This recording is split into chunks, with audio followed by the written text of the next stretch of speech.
Sem Marta Bon, rokometna trenerka.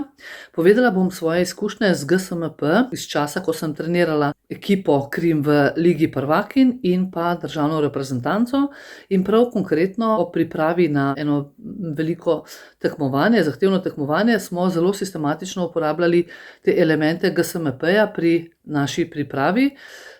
Torej po tem sistematičnem treningu z GSMP se mi je zdelo, da je naša igra še boljša, bolj kakovostna, hitrejša, predvsem pa tako lahkotnejša, ne. Torej dosegli smo eno vrste vrhunskosti, ko zahtevne stvari lahko opraviš relativno sproščeno, tekoče, dinamično.